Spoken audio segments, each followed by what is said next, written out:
Now, you were a little baby once, and so were all these teenage kids that are members of the gangs that were interviewed recently on a television special done by the network. They had actually parked a van outside a street corner in New York City, and you could see the shadowy figures through infrared camera lights, and they didn't even know the van was there, and you saw a group of these kids. A stranger came into the neighborhood, they just started shoving him, and I guess he said something, and then they shoved him again, and he said something else, and you just see these huddled forms, and you don't really see a knife, but the commentator is telling you that someone has pulled a knife and they stabbed this man. They never saw him before, but they stabbed him. The police arrive and they had a big fight with the police. And finally, some of them are arrested and hauled downtown, but of course, a very short period of time, they're all released to their parents.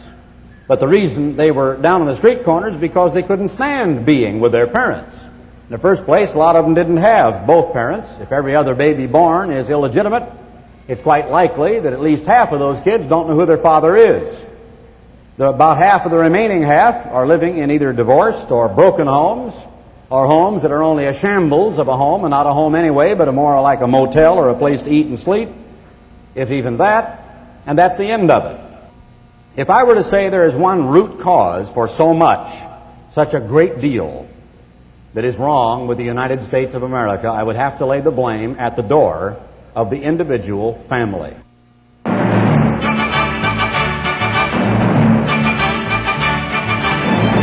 Garner Ted Armstrong. The Worldwide Church of God presents internationally known radio and television evangelist Garner Ted Armstrong, as recorded before a live audience on the Texas campus of Ambassador College. Now, when a baby is born, a baby is not complete, because a baby has a brain, but it doesn't have much you could call mind yet. It is born with a complete sensory system, but not much sensory perception.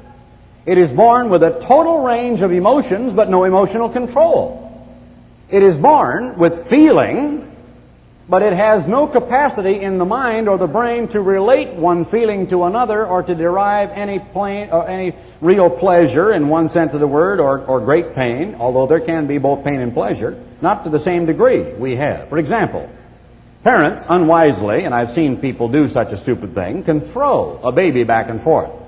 The baby has no concept, as you do, of the fear of falling or the fear of heights. That's why so many children have lost their lives toddling out of a window at a height or something, because they have no fear of height. They have not yet learned through the many, many experiences as they're little that it hurts to fall down. They haven't yet jumped from a chair to the floor or from the top step to the ground, as they do later on, pretending to be a paratrooper, or maybe tie a sheet on their back and jump off of the garage roof like a lot of kids have done because they saw Superman, thought they could do it too. 6 weeks later, when their ankle is out of the cast, they decide that that was a dumb thing to do, that they can't fly with just a sheet on their back. But when they're a little bitty baby, they don't know that. So they have no perception yet of a fear of height and a fear of falling. But there is nothing more perfect in the entirety of creation than a perfect newborn baby. I mean one with all of its senses there that is healthy and whole. I wonder if you've ever thought of that before, that we as human beings represent the best that God could do. Now, in the United States of America, we are ridden with crime, and the highest representative age category for all criminal acts is age 16. Age 15, 14, 13, those are close thirds and fourths. Age 17, I believe, is second, last time I checked. But there are tens of millions of crimes that are committed every single year. But do you know, for each one of those crimes, and those are all the major crime categories of larceny, arson, theft, burglary, auto theft, rape, muggings, armed robbery, and the like. The major crime categories. I believe that for every crime that is committed, there were probably dozens of other crimes committed by parents and by other people that produced that criminal act. Because even Hitler was a baby once, and so was Mussolini. And though it may be repugnant to you to think about it in the aftermath of whatever it was, 20, 30 million people dead, 11 million, 6 million Jews, 11 million in the Soviet Union alone, I imagine, in looking back at World War II, it's difficult to think of Adolf Hitler being born to a mother in Austria who cuddled him and fondled him and loved him, changed his diapers, and nourished him. I imagine little Adolf growing up had a certain environment that contributed to a certain attitude toward other people. So there were some strange psychological hang-ups, some strange mental quirks that drove this man. But he was a little baby once. And criminals are made, they are not born. Now you were a little baby once, and so were all these teenage kids that are members of the gangs that were interviewed recently on a television special done by the network. They had actually parked a van outside a street corner in New York City, and you could see the shadowy figures through infrared camera lights, and they didn't even know the van was there. And you saw a group of these kids. A stranger came into the neighborhood. They just started shoving him, and I guess he said something, and then they shoved him again, and he said something else. And you just see these huddled forms, and you don't really see a knife, but the commentator is telling you that someone has pulled a knife, and they stabbed this man. They never saw him before, but they stabbed him. The police arrive, and they had a big fight with the police. And finally, some of them are arrested and hauled downtown, but of course, a very short period of time, they're all released to their parents.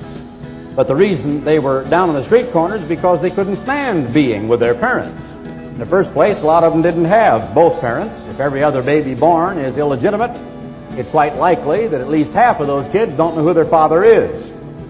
About half of the remaining half are living in either divorced or broken homes, or homes that are only a shambles of a home, and not a home anyway, but more like a motel or a place to eat and sleep, if even that, and that's the end of it.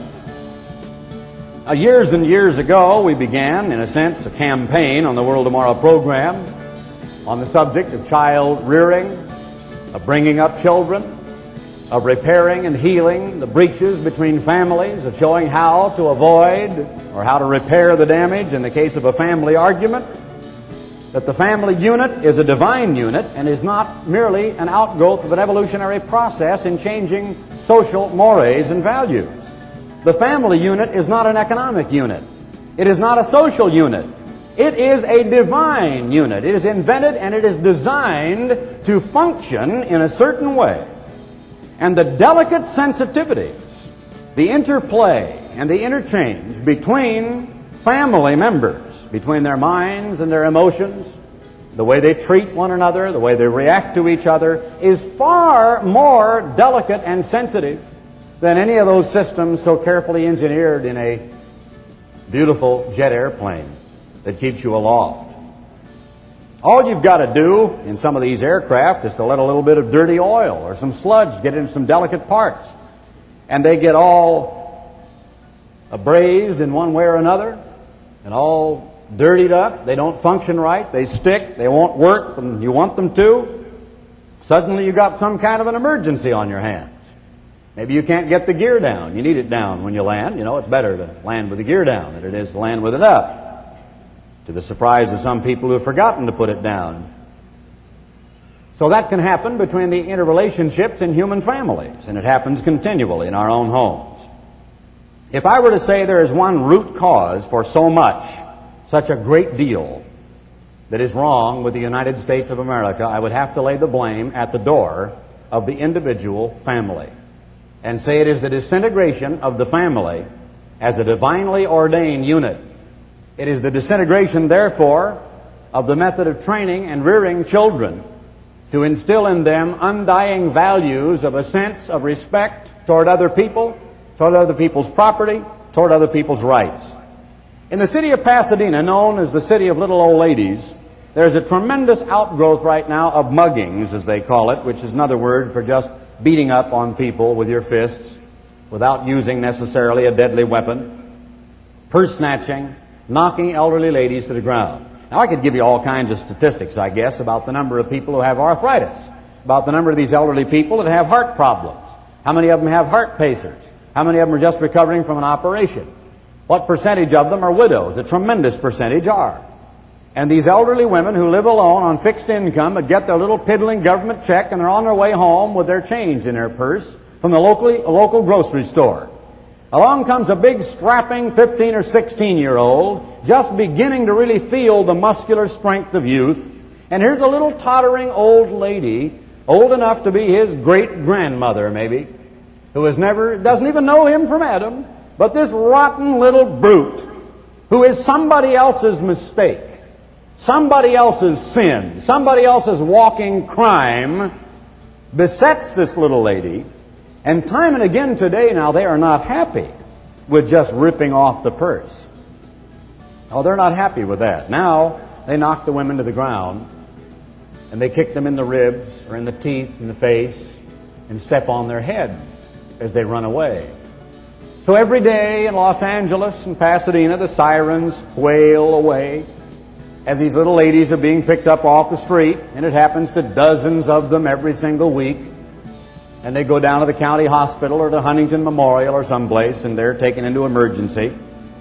And there probably what is left is they try to repair. And of course, you know, when a person gets up about 65, 70, 75, or 80, and one of these young thugs breaks a leg or an arm or ribs, or they've got bridge work in there, and they kick their bridge work out, and that costs hundreds of dollars. You can't even begin to imagine the pain and the suffering. But it's unbelievable, isn't it, that a child in this society, a youngster, just barely able to talk, practically illiterate, hardly ever goes to school, has nothing that you could call a resemblance of a home, runs around in gangs, just basically hangs out because there's nothing else to do, and just waits for the next victim to happen through the neighborhood. The police feel hamstrung and helpless, as they've told us, by the dozens, and as you can read in the statistics in the newspapers, because within minutes after showing up at that gang fight where a person was stabbed, the hospital takes the bleeding body away, they take the kids to the jail, they fingerprint them, photograph them, book them, let them make a call to their lawyer or to their home, and minutes later the judge turns them loose. And they're back out on the street again. As a matter of fact, they're back before the van with its concealed cameras has left. And they can even film the joyous reunion. All they had to do was stay on the corner and wait long enough and see the same kids who were just arrested by the police for stabbing someone congratulating each other, slapping each other on the back to be on the same street corner where the crime was committed. I wonder if you realize how much God says about the family in the Bible. Garner Ted Armstrong will return right after this message.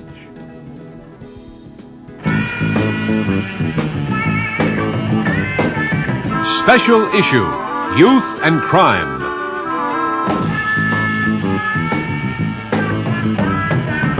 Good News, a magazine for and about people.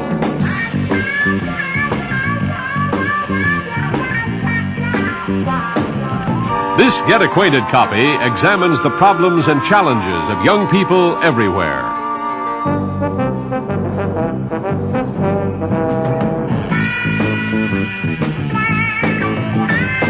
And it's absolutely free. There's no cost or obligation. Every month you'll receive fresh insight on a wide variety of subjects. If you're not already receiving good news, call this number, 800-423-4444. That's 800-423-4444. I wonder if you realize how much God says about the family in the Bible. You know, Jesus is supposed to be in the heavens until the time of restitution of all things, it says in Acts 3:21, to restore everything. Well, what is the restoration of everything going to be like? What is the millennium going to be like? What will it be like when this world is governed and is ruled not by human governments, but by the government of God? You know, God says there is one great thing that must happen in this world, or else He is going to smite this earth with a terrible curse. That's found in Malachi, the 4th chapter. I'm sure you're aware of that. You probably read it several times. He said that He was going to send Elijah, the prophet, verse 5, chapter 4 of Malachi, before the coming of the great and dreadful day of the eternal, or day of the Lord. And He shall turn the heart of the fathers to the children, and the heart of the children to their fathers, lest I come and smite the earth with a curse. Now Jesus said that John the Baptist came in the power and the spirit of Elijah. And John the Baptist was involved in a ministry in which he was preparing the way for the second coming of Jesus Christ.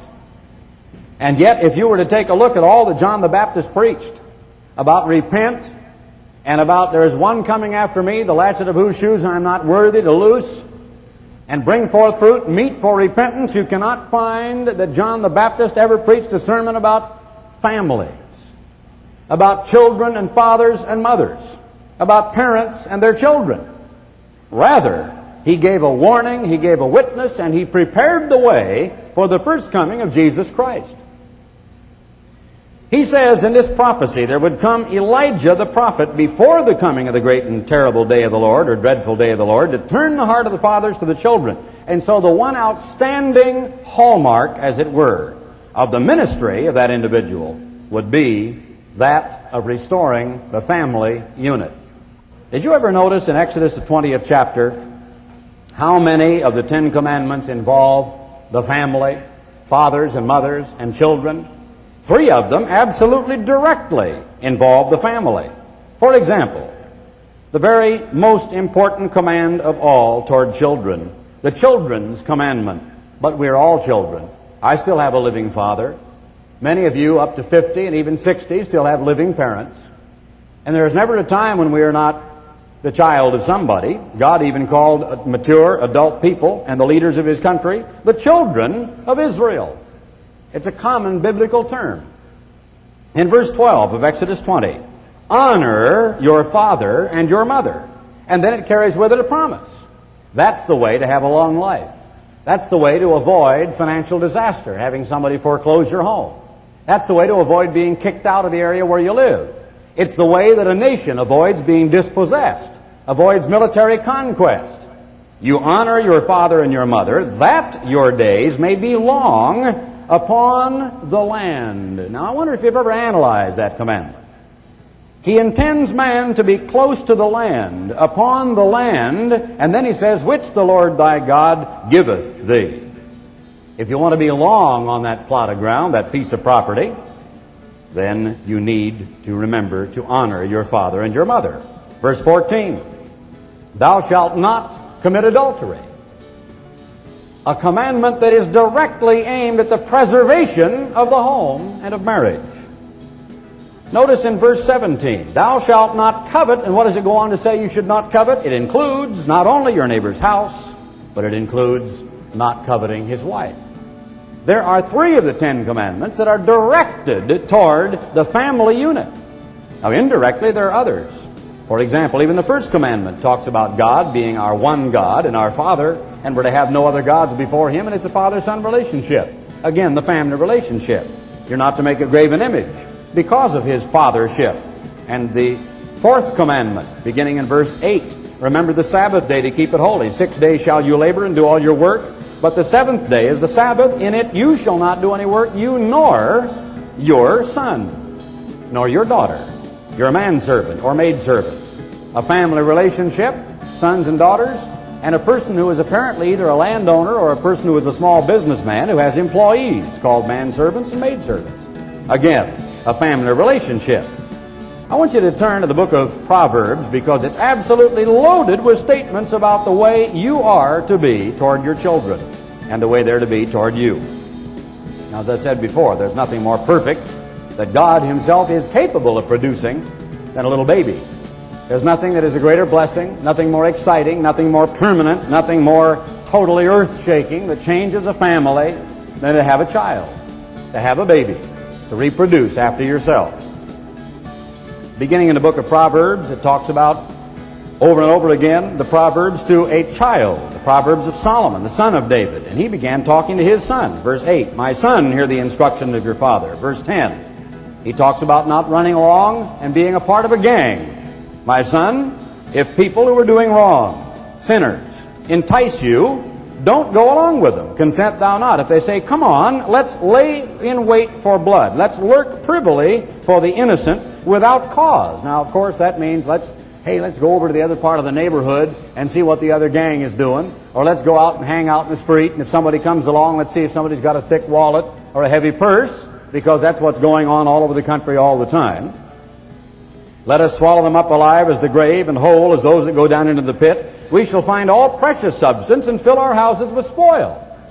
The world owes us a living. The way to get money is to take it away from somebody. They can't defend themselves.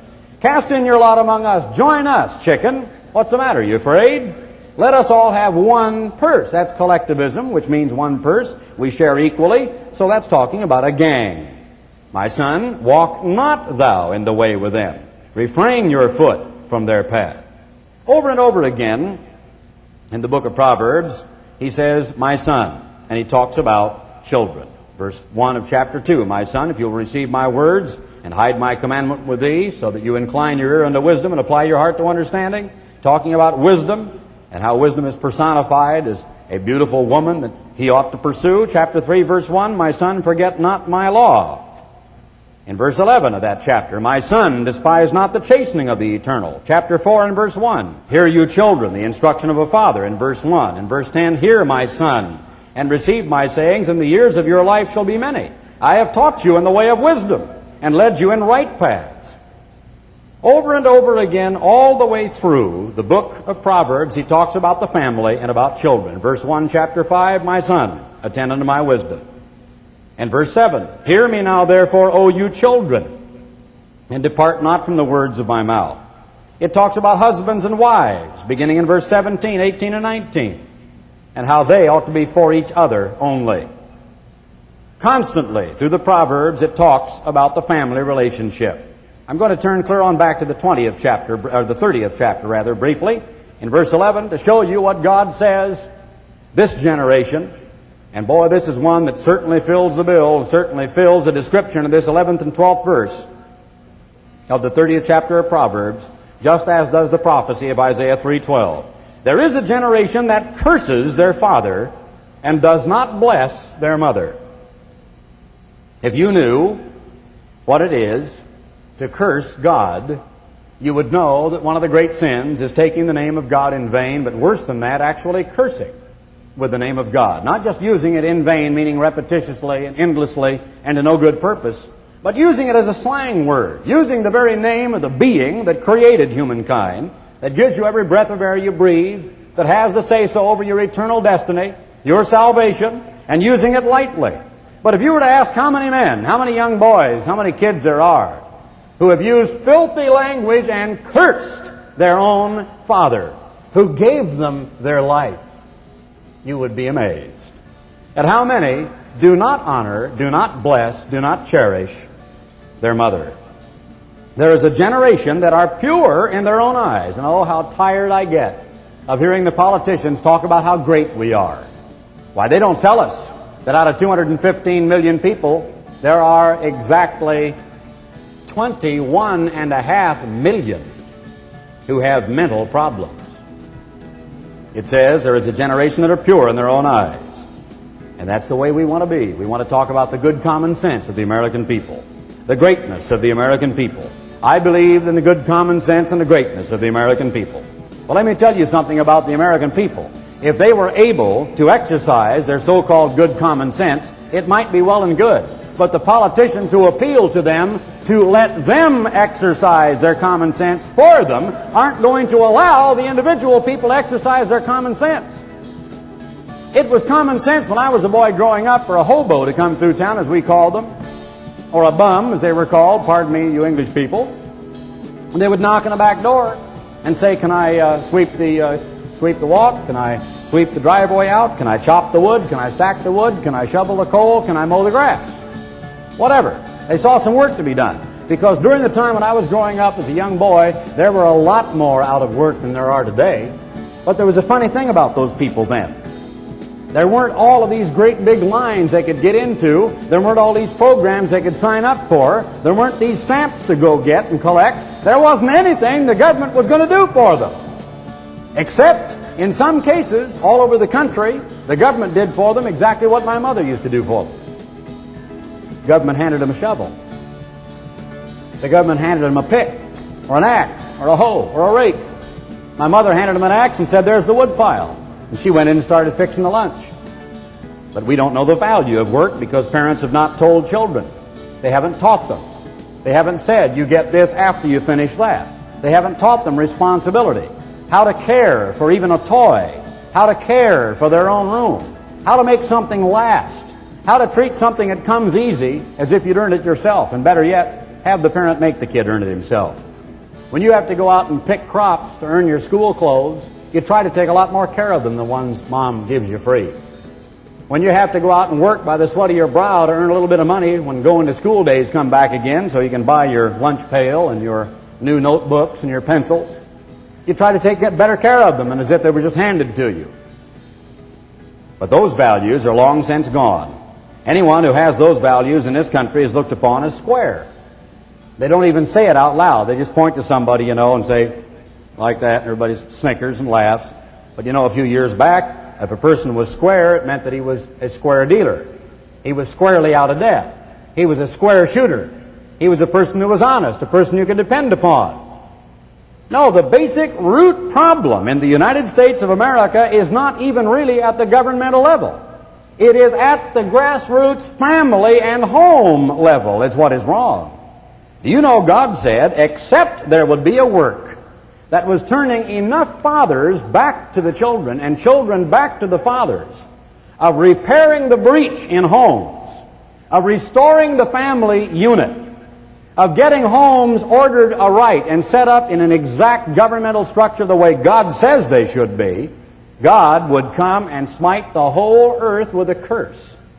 Have you ever thought that the outstanding hallmark of the work of that last great prophet to prepare the way before the second coming of Jesus Christ that is pointed out in the book of Malachi, it is noted as being a family restoring work.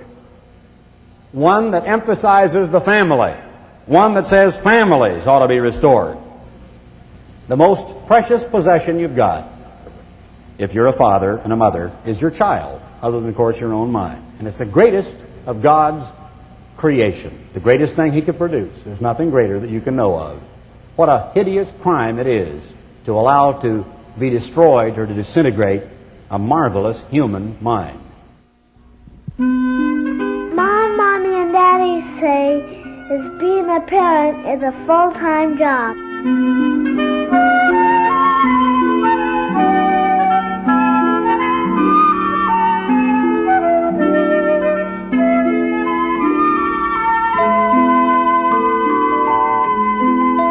Parents need to help their children reach their full potential. You can give your children a solid foundation in citizenship, morality, work habits, and personality by using the principles of child rearing found in the pages of your Bible. These guidelines are fully explained in The Plain Truth About Child Rearing. For your free copy, dial direct 800-423-4444. That's 800-423-4444. We sure have a good mommy and daddy, huh, Zipper?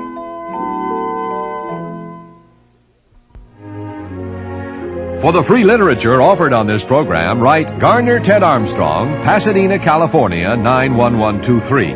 In Canada, Box 44, Vancouver, BC. Or in the continental United States, you may call this toll-free number, 800-423-4444. That's 800-423-4444. In California, dial direct 213-577-5225. All literature is free upon request.